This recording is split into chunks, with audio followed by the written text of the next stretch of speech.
Assalamu alaikum Anaïs, comment tu vas? Alaikum salam Amar, ça va, alhamdoulilah, et toi? Ouais, super, super, je te remercie. Bah, merci de ta présence. Avec Merci de faire un petit retour aussi sur ton expérience à travers le programme. Et aujourd'hui, j'aimerais bien qu'on discute de justement ton évolution, tu vois, au fur et à mesure des mois. Est-ce que tu peux te présenter dans les grandes lignes pour celles qui nous écoutent? Ok, bah du coup, je m'appelle Anaïs, j'ai 28 ans, je suis professeure des écoles et je suis rentrée du coup dans le programme Hub Excellence à la suite du coup de ma séparation et mon divorce en fait. Ok, super. Est-ce que tu peux nous dire dans quelle région à peu près t'habites? Ah, moi je suis en Île-de-France, voilà. Ok, super. Bah tiens, on va rentrer tout de suite dans le vif du sujet. Qu'est-ce qui t'a amené justement au programme? Qu'est-ce qui t'a amené à te dire, bah, c'est peut-être le moment que enfin, que je prenne cette main tendue, ou que je tende la main aussi, pour me faire aider? Bah en fait, subhanallah, juste après ma séparation, quand j'étais au plus mal et que je me disais, ah, c'est bon, ma vie, elle est finie, je serai plus jamais heureuse, etc. Bah, subhanallah, je suis tombée sur tes podcasts. Et justement, Hmm, je me rappelle sur un podcast qui parlait justement des erreurs dans le mariage.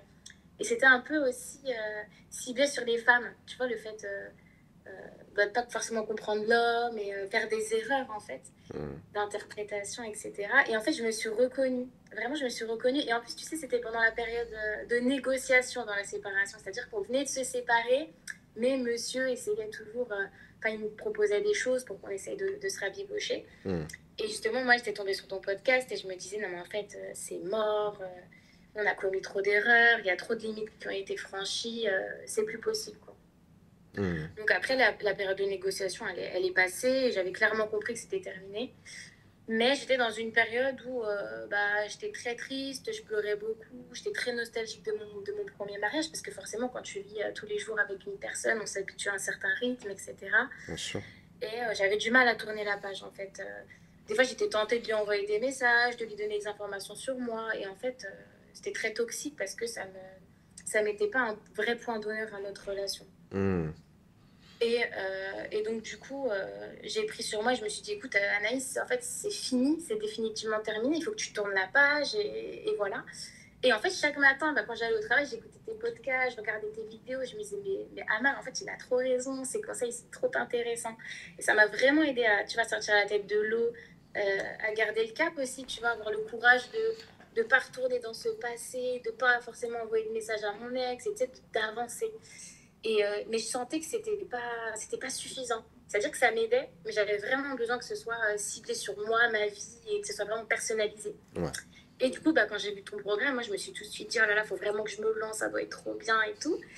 Mais bon, financièrement, au début, c'était pas, j'avais pas encore les fonds pour. Puis dès que ça a été possible, bah, je me suis lancée sans poser de questions, en fait. Voilà, pour moi, c'était sûr qu'il fallait que je le fasse. Hmm.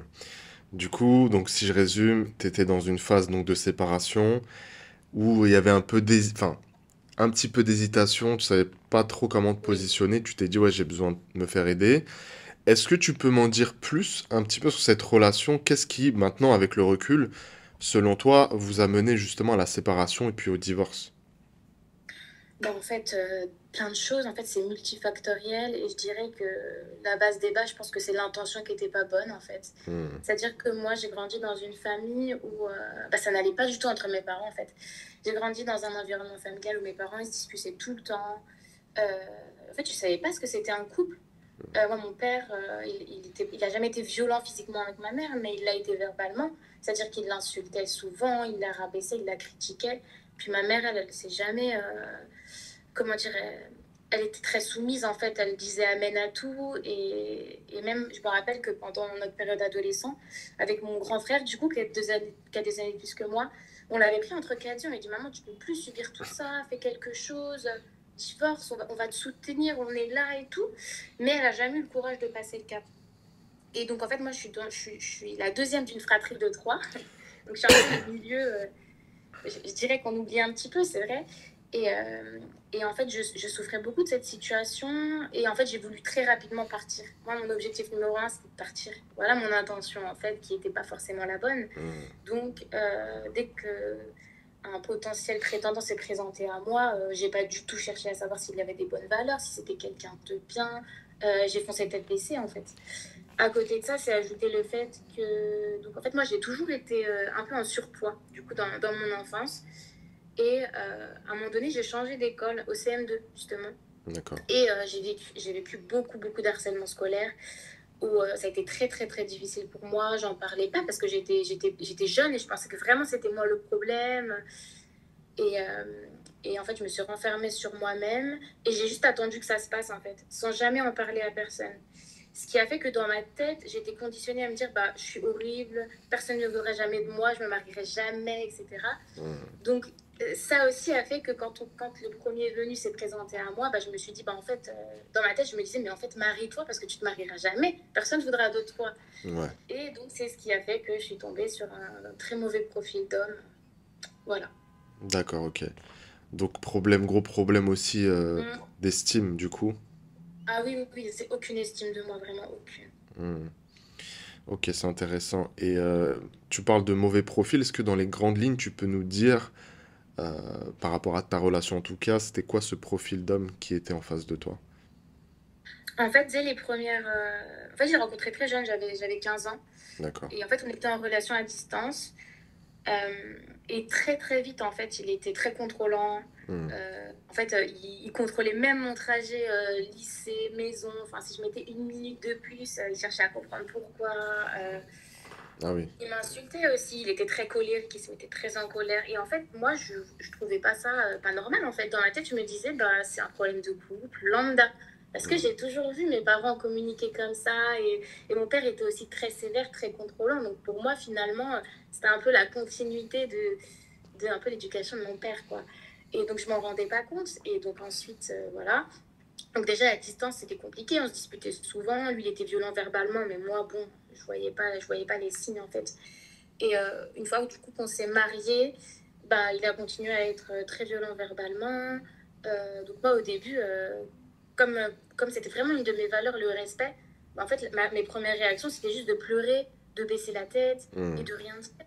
Et quand on subit ça longtemps, longtemps, longtemps, bah, à un moment donné, on en a marre et finalement on devient un peu le miroir et on se met à faire la même chose, on se met aussi à insulter, on se met enfin, je me reconnaissais plus en fait, je me détestais vraiment dans ce comportement-là. Et il en est venu aussi que du coup, bah, forcément un jour ça a pété parce que bah, un homme n'accepte forcément pas que sa femme lui parle mal et insultant, tout comme une femme, quoi, c'est normal.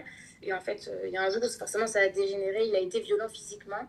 D'accord. Et ce jour-là, donc la police est intervenue, j'ai pu quitter le domicile conjugal et j'ai été chez mes parents.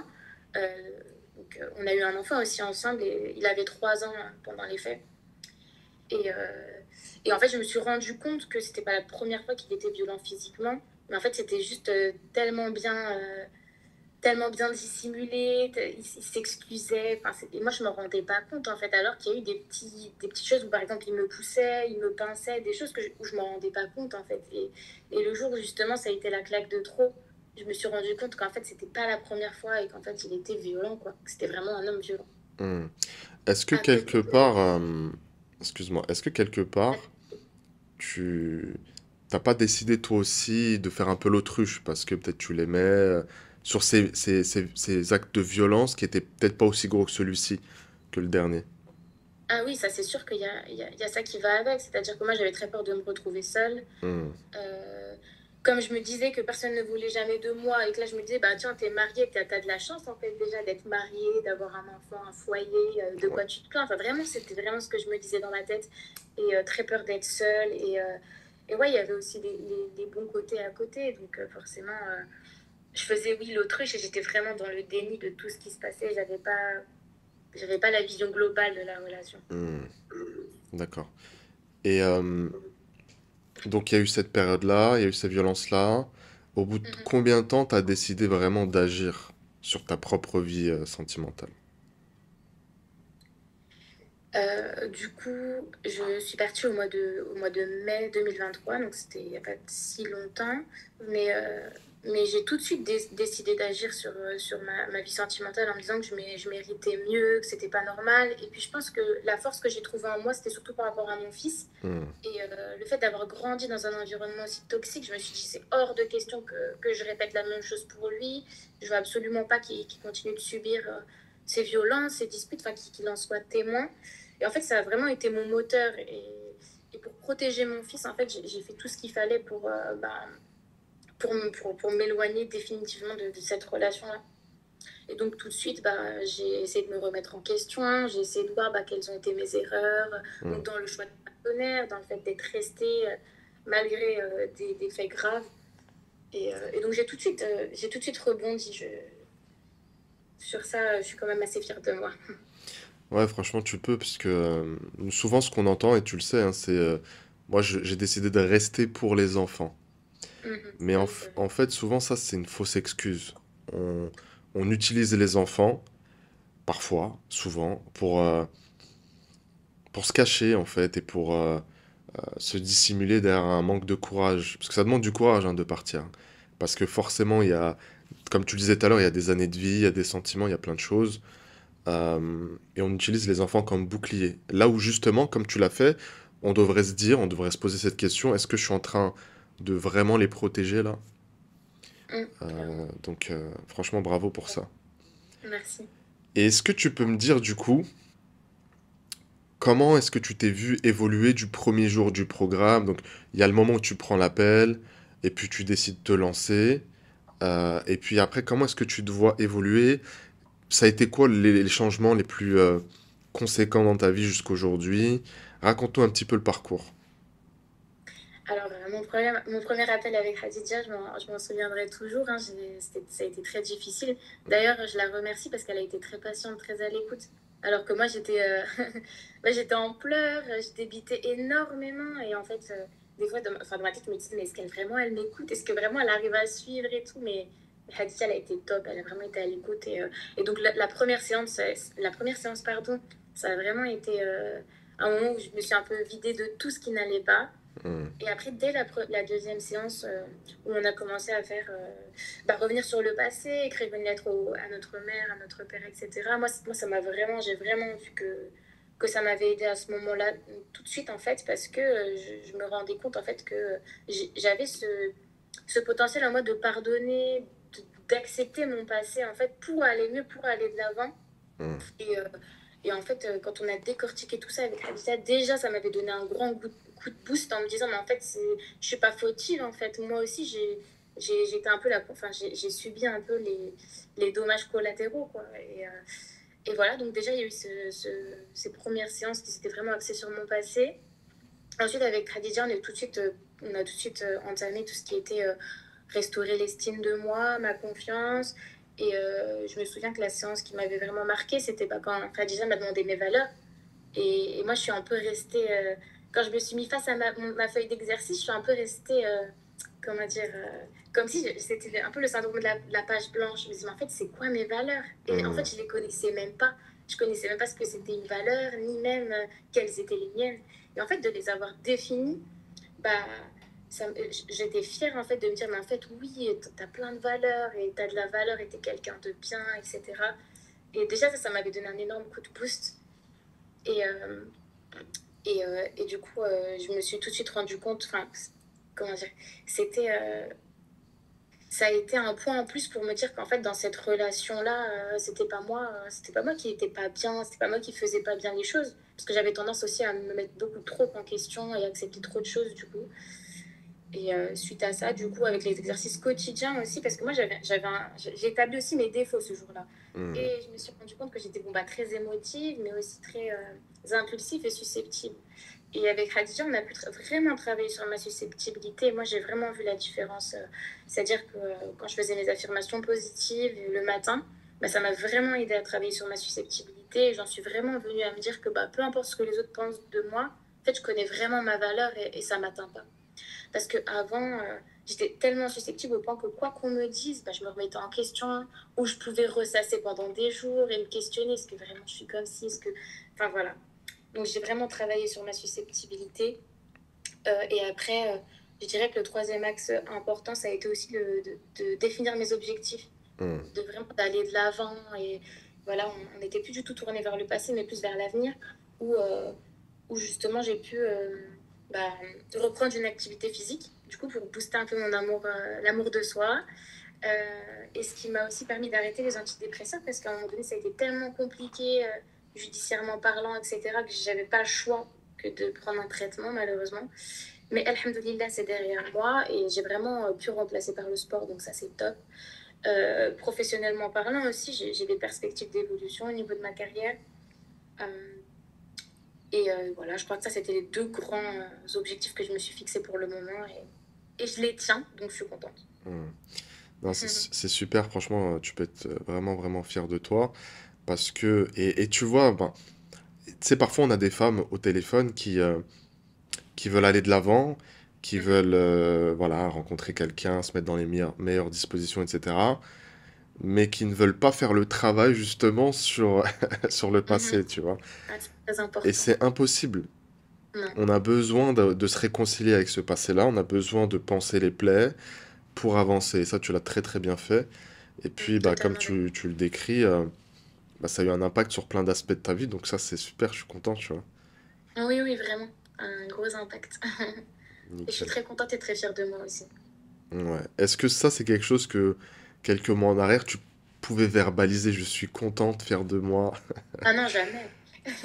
Je me rappelle qu'à mon appel diagnostic, on m'avait forcé la main pour me dire, pour me faire dire je suis capable et je vais y arriver. Et j'avais du mal à les sortir de ma bouche.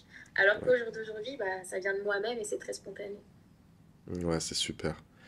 Et du coup, donc tu es sur ces objectifs-là. Toi, par rapport à tes objectifs en termes de relation, t'en es où? Parce que, tu vois, typiquement, nous, on a des femmes, quand elles arrivent, elles n'ont pas de gros problèmes, entre guillemets. Donc, leur objectif, c'est vraiment de se mettre dans les meilleures dispositions pour rencontrer quelqu'un, avoir les stratégies de rencontre, etc. Mais c'est pas tout le monde. En fait, ça dépend du point de départ. Bien sûr. Et c'est là qu'il faut pas être frustré, c'est pas grave. Le but, c'est d'avancer. Mais toi, aujourd'hui, avec le parcours qu'elle tient, c'est quoi la suite pour toi, idéalement? Alors moi, pour le moment, je dois encore cheminer seule. J'ai encore Hmm. des objectifs à accomplir, j'en ai conscience et je prends mon temps. Mais en tout cas, je sais que voilà, il existe encore des hommes bien. Je suis persuadée, alors qu'avant, c'était pas du tout le cas. Hmm. Et bah, je reste confiante en fait. Je me dis, bah, ta cool à 100%, je fais confiance à Allah et je chemine tranquillement. Et de toute façon, pour le moment, je suis encore en instance de divorce. Je ne sais pas encore quand le divorce sera réellement prononcé. Ouais. Donc, je ne suis pas dans les meilleures dispositions pour faire des rencontres. Mais je me dis qu'une fois que j'aurai coché bah, tous les objectifs que j'ai en tête, que j'aurai évolué professionnellement, que physiquement je me plairais davantage, bah, je pense que je me lancerai dans les rencontres smart, comme tu le dis, Hmm. si bien. Mais voilà, je prends mon temps. J'ai encore des choses à accomplir. Ouais. Et d'ailleurs, si je dis pas de bêtises, t'as encore la wedding map à regarder, je crois, non? Oui, voilà. Ouais. Ouais, bah J'ai t'as de quoi faire. j'ai regardé un petit peu.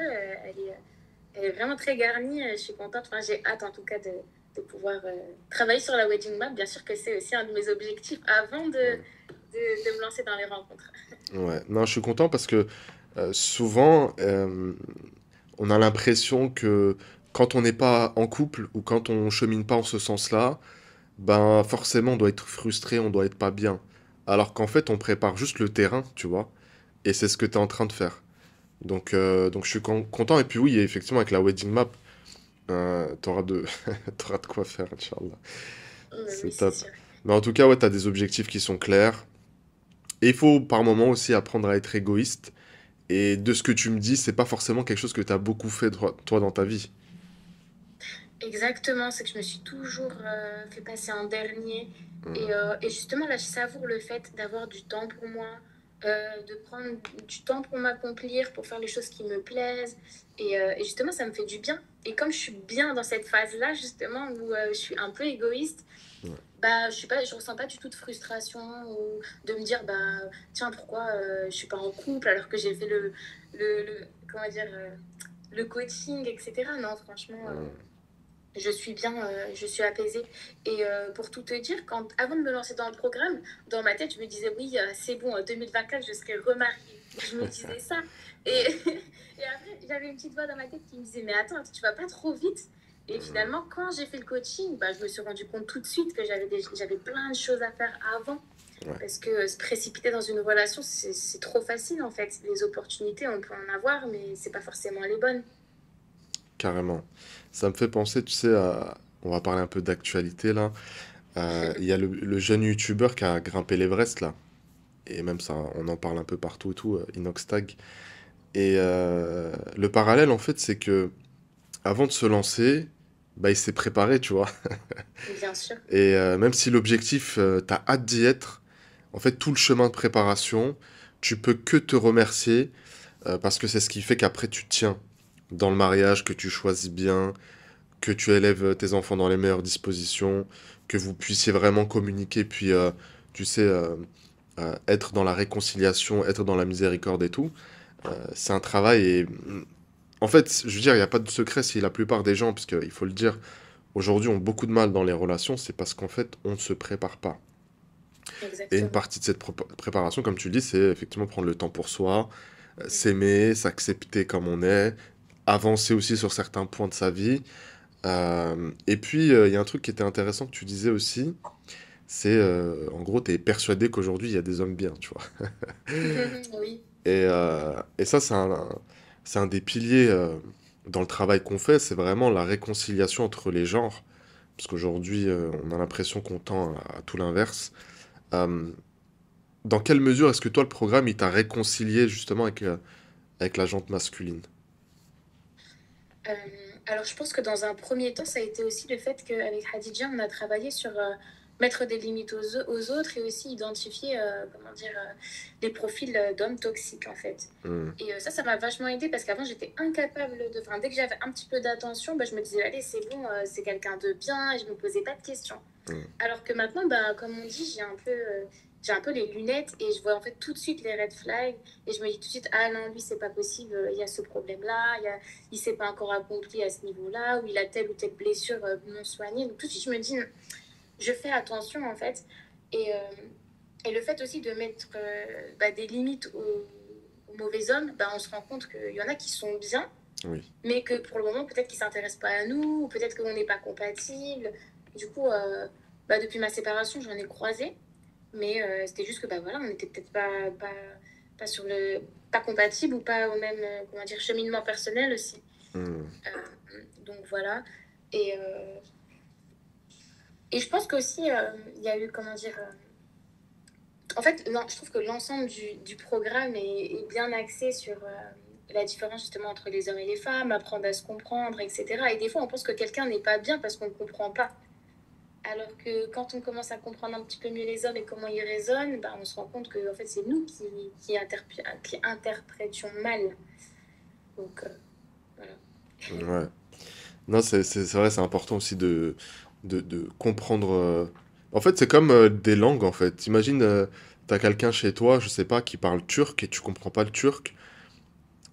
Tu l'entends, mais tu comprends pas, et c'est difficile. Alors, je veux dire, la différence, elle est pas aussi flagrante que ça, mais voilà, on est différents, faut apprendre vraiment à se comprendre. Et nous, ce qu'on essaie de faire aussi, c'est de vous apprendre aussi à exprimer vos besoins, de vous faire entendre de l'autre côté, parce qu'il n'est pas forcément passé par un programme qui lui explique comment les femmes fonctionnent, tu vois. Oui. Donc ouais. Bah écoute, je suis content hein, si t'as pu croiser des... Tiens, j'ai une question. Est-ce Dis-moi. que t'es passé par une phase... Parce que là, bon, on va dire les termes, t'es passé dans une relation toxique, Mhm. t'étais jeune, t'avais pas confiance en toi, tu t'estimais pas, donc voilà, t'as pris entre guillemets le premier venu. C'est ça. Euh, Est-ce que t'as eu une phase où peut-être avec le recul là, tu te dis, j'ai rencontré des hommes bien, mais en fait, ils étaient tellement pas toxiques que je m'ennuyais, quoi. Est-ce que t'as connu cette phase ou pas? Alors, je dirais pas que je les ai connus, mais en tout cas, je les ai croisés. Et ouais, tout de suite dans ma tête, je me suis dit, ah, mais vas-y, lui, il est pas intéressant. Hmm, Parce que justement, il se mettait pas trop en avant, il était trop discret, ou c'était trop monotone, Ouais, je suis déjà passée dans une phase où bah, toi, tu m'intéresses pas parce que de toute façon, tu es trop effacée. Ouais. Alors que finalement, bah, c'était un homme qui avait des valeurs, qui se respectait, qui avait des principes, etc. Donc en fait, je les voyais même pas, je les calculais même pas. Hmm. En fait, je me centrais trop sur les hommes qui se mettaient trop en avant, qui en faisaient trop et qui justement, bah voilà quoi. Ok, C'est ça le- intéressant. Donc tu confirmes quand je dis que les hommes bien, ils sont partout. Ah, bien sûr, ils sont partout. Faut-il encore, voilà, qu'ils s'intéressent à nous, qu'on puisse être compatibles, sur la même longueur d'onde, etc. Exactement, exactement. Et c'est vrai, hein, c'est pas parce qu'on n'est pas sur la même longueur d'onde que t'es forcément une mauvaise personne, hein. C'est juste que voilà, on est sur un système de valeurs qui n'est pas le même. Oui. Ok, super. Qu'est-ce que tu dirais justement à une fille ou à une femme qui est pareille que la Anaïs d'il y a quelques mois avant programme, qui est vraiment pas bien? Quel conseil est-ce que tu lui donnerais? Euh, Bah, je lui dirais de pas s'inquiéter, que ça va aller, qu'elle a la force pour surmonter tout ça. Hmm. Il faut juste qu'elle se donne le courage, qu'elle se donne les moyens d'aller de l'avant. Et surtout qu'elle place sa confiance en Allah, parce que forcément, quand on est quelqu'un de bien, de juste, et ben voilà, tout. Enfin, euh, on a tous une destinée, et voilà, comme on dit, Koshi Bel Mektoub, et quand on fait les choses bien, il n'y a pas de raison qu'on n'y arrive pas. Hmm. Je dirais vraiment à cette femme-là de ne pas désespérer, que si elle est triste, bah, c'est que pour une période, mais qu'un jour ou l'autre, bah, elle verra la lumière au bout du tunnel, comme on dit. Ouais. Bah écoute, j'espère qu'en tout cas, ça sera bien entendu. Donc ne perdez pas espoir. Il n'y a pas de fatalité. La seule fatalité dans la vie, c'est la mort. Et tant que vous êtes en vie, vous pouvez toujours avancer, faire les causes. Voilà, tu parlais de garder espoir, ça en fait partie. Vous pouvez, tu dailles, tu demandes à Allah, tu invoques. Et puis voilà, si tu as besoin d'aide, n'hésite vraiment pas à te faire aider, parce que c'est important aussi, on a besoin parfois d'objectivité. Mais ouais, en tout cas, bon, une très très belle histoire. Bah, je suis content que tu sois sorti de cette relation toxique. Moi aussi. Parce que dès qu'il y a des violences, tu sais, moi, j'ai des collègues, hein, parfois, bon, je suis pas très proche, hein, mais des gens qui travaillent, on va dire, dans le même secteur, qui pardonnent, oui, mais c'est pas grave, même après les coups, on peut se rabibocher. Je dis non, en fait. Ça va trop loin, en fait. Et le problème, c'est que, il y a toujours cette crainte de est-ce qu'il va recommencer, tu vois. Au début, c'était la crainte de est-ce qu'il va oser, et là, c'est la crainte de est-ce qu'il va recommencer un jour. Et souvent, la violence, elle va crescendo. Donc moi, vraiment, je suis dur avec ça, mais dès qu'il y a violence, pour moi, euh, il y a plus de raison de rester. Surtout quand la violence vient du côté de l'homme. Parce que si, bon, demain, un homme, il se prend une petite claque, même s'il faut pas le faire, hein, mais par Bien sa sûr. femme, il va pas craindre pour sa vie, il sera pas en stress. Voilà. S'il veut partir, qu'il parte. Mais s'il veut rester, je le comprendrai. Mais par contre, une femme, je trouve que non, elle se met en danger. Donc Bien sûr. franchement, t'as C'est bien trop fait. dangereux. Oui, oui, oui. Non, c'est top. Est-ce que tu veux nous laisser un petit mot pour la fin? Un petit mot pour la fin. Bah alors, merci à toi, Amar, Avec pour tout ce que tu plaisir. as fait. Le programme que tu as fait, il est vraiment top. Et puis, pas que le programme, hein, tout ce que tu mets sur les réseaux, je pense que ça aide des milliers de fans. Peut-être que tu le vois pas forcément, mais je pense que tu as un impact très fort. Moi, je te dirais de vraiment, bah, je sais que tu vas le faire, hein, mais continue ce que tu fais. Mm. Et bah, merci aussi à ma coach, hein, Khadija, qui est... Vraiment, je suis tellement contente d'avoir pu faire ce parcours avec elle. Et en plus, subhanallah, la veille où j'ai eu mon premier coaching avec elle, bah, j'ai rêvé d'une élève à moi qui s'appelait Khadija, qui était très bonne élève et que j'adorais. Ouais. Et le lendemain, je suis tombée sur elle et en plus, je voyais les témoignages, tu vois.